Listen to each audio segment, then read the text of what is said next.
Hi hello welcome back to our channel tasty once. ఈరోజు మన ఛానల్లో మంచి టేస్ట్తో టొమాటో చట్నీ చూపించబోతున్నా.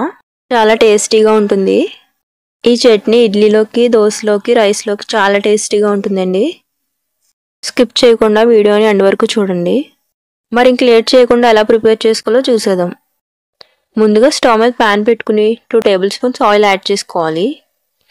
ఆయిల్ బాగా హీట్ అయ్యాక 1 టేబుల్ స్పూన్ పచ్చిశనగపప్పు అండ్ 1 టేబుల్ స్పూన్ మినపప్పు వేసి ద్వారగా ఫ్రై చేసుకోవాలి. ఇవి బాగా ఫ్రై అయిన తర్వాత ఒక 15 పచ్చిమిర్చి మధ్యగా కట్ చేసుకుని వేసుకోవాలి. ఇవన్నీ ఒకసారి బాగా ఫ్రై చేసుకుని జార్లో వేసుకోండి. ఇప్పుడు అదే ప్యాన్లో కట్ చేసి పెట్టుకున్న 6 టమాటాలు వేసి బాగా ఫ్రై చేయండి.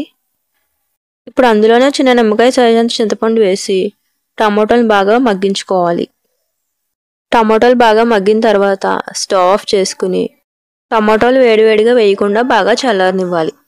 ఇప్పుడు మిక్సీ జార్లో రుచికి సరిపడు సాల్ట్ వేసుకుని ఒకసారి గ్రైండ్ చేసుకోవాలి. తర్వాత చల్లారి పెట్టుకున్న టమాటా ముక్కల్ని ఈ జార్లో వేసుకుని ఒకసారి గ్రైండ్ చేసుకోండి. ఇప్పుడు బౌల్లోకి సపరేట్ చేయండి. ఇంతేనండి, టమాటో చట్నీ రెడీ అయిపోయింది. చట్నీ వేడివేడిగా రైస్లోకి చాలా టేస్టీగా ఉంటుంది. వీడియోని అయితే లైక్ చేయడం మర్చిపోద్దు.